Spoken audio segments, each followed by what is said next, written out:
Vanshika online classes में आपका स्वागत है। केवल 10 मिनट आपके खर्च होंगे, ज़्यादा समय नहीं लूँगा आपका। 10 सवाल हैं जो कि रेलवे में आप दे सकते हैं एग्ज़ाम, तो वहाँ आपको देखने को मिलेंगे। लेखपाल में भी आपको लाभ होगा। तो देखते हैं हम पहला सवाल है आपका 60% जो है, if 60% of A is equal to 75% of B, तो आपको ए और बी का जो है रेशियो बताना है कितना है। तो इसमें जो है का मतलब होता है इंटू ए इंटू 60%, ठीक है, बराबर है बी के 75% के, ठीक है। तो परसेंट और परसेंट जो है आपका कट गया, ठीक है। परसेंट का मतलब बटे 100, तो अगर बटे 100 करते हैं तो 100 नीचे नीचे कट जाएगा, ठीक है।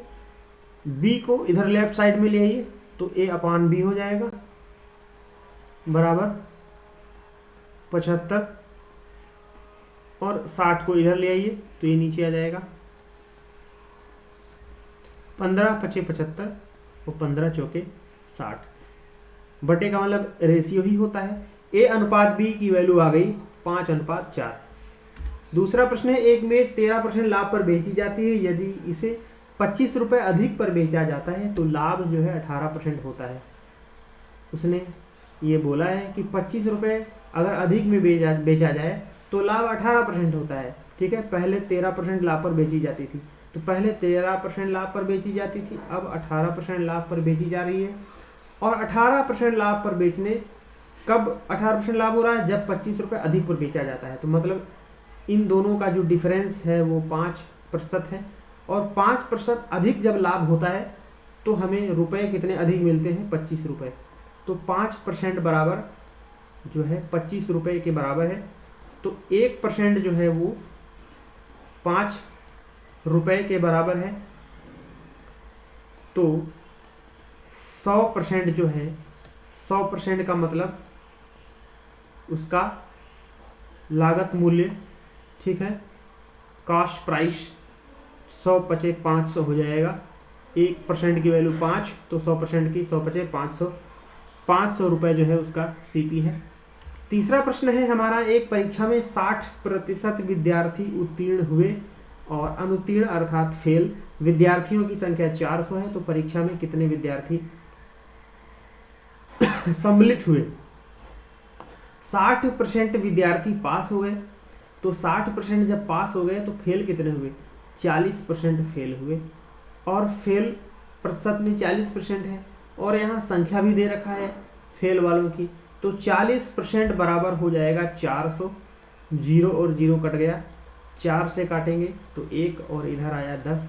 1% की वैल्यू 10 आ गई, 100% की वैल्यू 100 गुणे 10 मतलब 1000।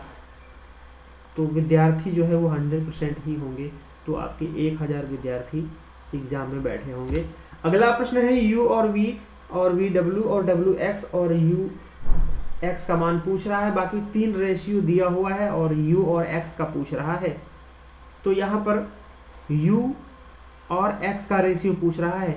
यू का जो रेशियो है वो 2 है, तो यू और एक्स का जो भी ऑप्शन होगा वो 2 का गुणांक होगा। यू की जगह जो भी होगा वो 2 का गुणांक होगा। बी में 2 का गुणांक है 4, और सी में जो है 2 का गुणांक है 2, बाकी ए और डी कैंसिल हो गए। और एक्स जो है उसका मान कितना है? 11। तो इसमें एक्स जो है 11 का रेशियो होगा, जिसमें कि ए है, ठीक है, और डी है, ठीक है। तो ये तो कट ही गया था, ठीक है। और आपका दो सी और बी और सी जो है वो 2 का रेशियो था यू में, और एक्स में हम देखेंगे कि बी और सी में जो है ये भी आपका कट ही गया। एक्स जो है वो 11 का जो है गुणांक होगा, तो सी जो है 11 का जो है गुणांक है, लेकिन बी नहीं है, तो हमारा सी जो है आपका आंसर हो जाएगा। हमारा अगला प्रश्न, 3 की घात 10 गुणे 27 की घात 2 बराबर 9 की घात 2 गुणे 3 की घात n, तो n का मान बताना है। तो 3 की घात 10 गुणे 27 जो है 3 गुणे 3 गुणे 3 मतलब 3 की घात 3, और 2 पहले से है तो एक पावर नहीं आ गई, 3 3 दूना 6, 3 की घात 6 हो गया ये, और 9 जो है 3 गुणे 3 मतलब 3 की घात 2, 2 पहले से है, 2 दूना 4, घात और घात की गुणा होती है, ठीक है।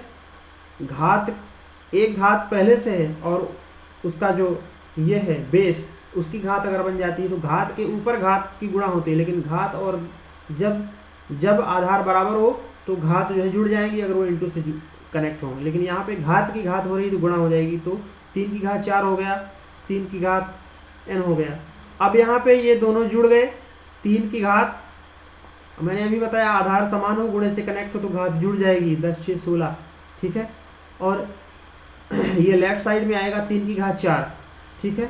तो जब ये लेफ्ट साइड में आएगा तो ये इंटू से कनेक्ट है, लेफ्ट साइड में आएगा तो बटे में हो जाएगा, तो बटे में हो जाएगा, ठीक है। तो जब आधार समान हो और गुणे से कनेक्ट हो तो घातें जुड़ती हैं, लेकिन अगर भाग से कनेक्ट हो तो घातें घट जाती हैं। तो ये दोनों गुणे से थे तो 10 से 16 हो गया, लेकिन ये जब बाएं तरफ आएगा, ठीक है, तो बटे में आएगा क्योंकि गुणे से कनेक्ट है, लेफ्ट में आएगा तो बटे में आएगा, तो इसकी घात घट जाएगी, 3 की घात 16, 10 से 16 माइनस 4 बराबर 3 की घात n, ठीक है। 3 की घात 12 बराबर 3 की घात n। अब हम घातों की तुलना कर लें, आधार को हटा दें, n बराबर 12 हमारा आंसर हो गया। अगला प्रश्न है, यदि किसी गोले की त्रिज्या को 20% से कम कर दिया जाए तो उस गोले की कुल पृष्ठीय क्षेत्रफल में कितने प्रतिशत की कमी होगी। गोला और वृत्त में अंतर है। गोला जो है गेंद की तरह होता है और वृत्त जो है वो चूड़ी की तरह होता है। तो गोला का जो वक्र पृष्ठ का फार्मूला होता है 4 पाई r की घात 2, ठीक है, ये कांस्टेंट है, अचर, इसको हटा दे रहे हैं। r स्क्वायर जो है r में 20% की कमी हो रही है और r स्क्वायर जो है वो आपका पृष्ठीय क्षेत्रफल जो है उसके हिसाब से कमी होगी। तो फार्मूला ये आप लगाएं, r plus r into r upon 100, ठीक है। फार्मूला होता है a plus b plus a b upon 100, ठीक है। तो r पुट करेंगे तो ये होगा। अब r की वैल्यू -20, 20 से कम हो रहा है तो -20, यहाँ भी -20, ठीक है। r की जगह माइनस रखेंगे, -20 तो माइनस प्लस माइनस हो जाएगा, प्लस यहाँ -20 रखेंगे और गुणे -20 रखेंगे तो माइनस माइनस आपका प्लस हो गया और 20 की गुणा 400 हो गई, 400 बटे 100 काटेंगे तो आपका 4 आ जाएगा, ठीक है। और ये -20 माइनस 40 हो जाएगा और प्लस ये 4 हो जाएगा, तो हमारा आंसर कितना हो जाएगा, -36 हो जाएगा, -36 हो जाएगा।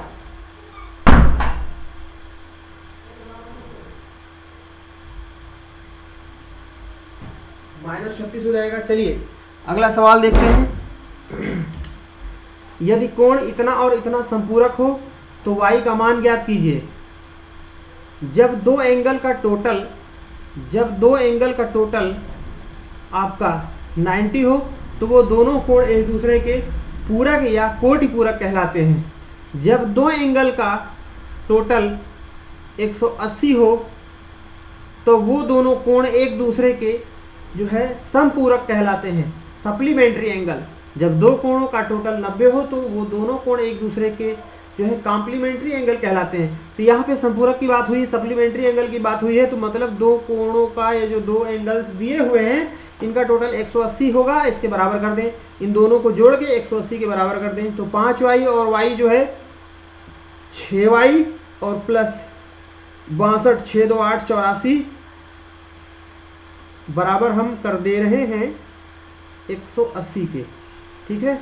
राइट में जाएगा 6y बराबर 10 में 4 गया 6, 9 8 17, 96, y बराबर 96 बटे 6, मतलब 16 6 96, 16 जो है y का मान आ गया। हमारा अगला प्रश्न है, किसी समभुजाकार बहुभुज का अंतःकोण 170 है। पॉलीगॉन जो है उसका अंतःकोण अंदर का जो एंगल है 170 है। बहुभुज में भुजाओं की संख्या बतानी है, ठीक है। बहुभुज में त्रिभुज भी आ गया, बहुभुज में चतुर्भुज भी आ गया, बहुभुज में आपका खटभुज भी आ गया, बहुभुज में आपका पंचभुज भी आ गया, ठीक है। तो जो है अंतःकोण दिया हुआ है, अब कैसा है ये नहीं पता, कोई बात नहीं, अंतःकोण दिया हुआ है। बहुभुज की भुजाओं की संख्या बतानी है, ठीक है। तो किसी भी बहुभुज में भुजाओं की संख्या अगर पूछ रहा है n, तो फार्मूला होता है 360 बटे बाह्य, बाह्य का मतलब होता है बाहरी, बाह्य कोण, ठीक है। ये फार्मूला होता है भुजाओं की संख्या अगर पूछ रहा है किसी भी बहुभुज की, वो चाहे त्रिभुज हो, चाहे चतुर्भुज हो, चाहे पंचभुज, चाहे खडभुज हो, चाहे अष्टभुज हो, भुजाओं की संख्या पूछ रहा है तो 360 को बाह्य कोण से भाग दे देंगे। अब चूंकि यहाँ पर जो है अंतः कोण दिया हुआ है 170, ठीक है, तो बाह्य कोण हम निकाल लें। अंतः कोण, ये अंतः कोण हो गया और ये बाह्य कोण हो गया। अंतः कोण और बाह्य कोण मिलाकर हमारा सरल कोण बन जाएगा 180। तो जब अंतः कोण 170 हो गया तो बाह्य कोण हमारा 10 ही तो बचा। टोटल 180 होता है, अंतः कोण बाह्य कोण मिला के 10 बचा। तो अब यहाँ पे आप 10 रख दें, 360 बटे बाह्य कोण हमारा 10 आया। n बराबर 360 बटे 10, 0 0 कैंसिल, n बराबर 36 बटे 1 मतलब 36, भुजाओं की संख्या आ गई 36, ठीक है। चलिए अब इसके साथ एक चीज़ और हम जान लें। अगर आपसे कहता है कि पंचभुज के सभी अंतः कोणों का टोटल बताइए, जैसे ये पंचभुज है, आपसे कह रहा है ये 5 कोण, चाहे आपसे कह देगा कि चतुर्भुज के चारों एंगल का टोटल बताइए, तो खैर ये तो आपको याद ही होगा 360, त्रिभुज का 180 होता है, ठीक है। लेकिन पंचभुज, खडभुज, सप्तभुज का याद नहीं होगा तो फार्मूला होता है n माइनस टू इंटू 180, ठीक है। इससे आप जो है किसी भी पॉलीगॉन का अंतः कोणों का टोटल निकाल सकते हैं, ठीक है। जैसे त्रिभुज का चेक करिए, त्रिभुज के सभी अंतः कोणों का योगफल कितना होता है? 180 होता है। आप इसे चेक कर लें, n इसमें कितनी 3 भुजाएं हैं त्रिभुज में, तो 3 यहाँ रखिए, n बराबर 3, 3 माइनस 2, ठीक है, गुणे 180। अब 3 में से 2 गया 1, 1 गुणे 180, 180 आ गया। त्रिभुज का तीनों अंतः कोणों का योग 180 हो गया। अब चतुर्भुज का चेक कर लीजिए, 4, n बराबर इसमें 4 भुजाएं हैं तो यहाँ 4 रखेंगे, 4 माइनस 2, 4 माइनस 2 गुणे 180, 4 माइनस 2 2, 4 में से 2 गया 2 गुणे 180, 360 आपका आंसर आ गया। अब पंचभुज पूछ रहा है तो यहाँ 5 रख दीजिए, 5 माइनस 2 गुणे 180, 3, 540 आपका आंसर आ जाएगा, 18 3 54। तो ये एक अलग से हो गया, ठीक है। अब अगला सवाल, 4 8 7 का चतुर्थ समानुपात क्या होगा, ठीक है। तो 4 8 7 का चतुर्थ समानुपात मान लीजिए x है, ठीक है। तो y पदों का गुणनफल, समानुपात का मतलब ये ऐसे आप चिन्ह लगा सकते हैं, ठीक है। तो चतुर्थ समानुपात मान लीजिए x है, तो इसमें y पदों का गुणनफल फार्मूला होता है बराबर मध्य पदों का गुणनफल, ठीक है, 8 गुणे 7। तो 4 और दूना 8, x बराबर 2 गुणे 7 मतलब 14, x बराबर 14 आ गया, ठीक है। हमारा अगला सवाल और लास्ट सवाल, 36 मिनट एक दिन का कितना प्रतिशत होगा? तो एक दिन का, ठीक है, एक दिन का पूछ रहा है तो एक दिन नीचे चला जाएगा, ठीक है, और 36 मिनट ऊपर चला जाएगा। तो 36 मिनट, अब नीचे भी मिनट में होना चाहिए लेकिन नीचे मिनट में नहीं है, दिन में है। तो पहले दिन को हम बदले घंटे में, 24 घंटे। ऊपर तो 36 मिनट है लेकिन नीचे दिन था, दिन को बदला 24 घंटा। अब घंटे को मिनट में बदलिए, 1 घंटे में 60 मिनट, तो 60 से फिर गुणा कर दीजिए। पहले नीचे हमने एक दिन रखा, ठीक है, एक दिन। अब एक दिन को हम घंटे में बदलेंगे, जब भी बड़ी इकाई से छोटी इकाई में कन्वर्ट करते हैं तो गुणे करते हैं।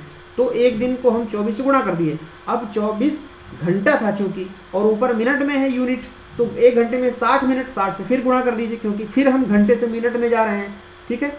अब ऊपर भी मिनट, नीचे भी मिनट, इकाई हमेशा सेम होनी चाहिए। अब इसको जो है इंटू 100 कर दीजिए। किसी भी संख्या को अगर प्रतिशत में बदलना है तो गुणे 100 कर दीजिए, ठीक है। अगर प्रतिशत हटाना है तो बटे 100 कर दीजिए। अब इसको आप जो है सरल कर लें, 12 3 36, 12 पंचे 60, 5 से इसको काट दें, ये 20 25 100, ऊपर 20 आ गया, ठीक है। 3 से इसको काट दीजिए, 3 8 24 आ गया। 4 से इसको काट दीजिए, 4 दूना 8, 4 पंचे 20, 5/2 मतलब 2.5% जो है आपका आंसर आ गया। तो 10 सवाल थे, आपका केवल 10 मिनट खर्च हुआ, ठीक है। अगर वीडियो अच्छी लगती है तो लाइक ठोक दीजिए, ठीक है। मिलते हैं अगले पार्ट में, तब तक के लिए बाय बाय, टेक केयर, जय हिंद।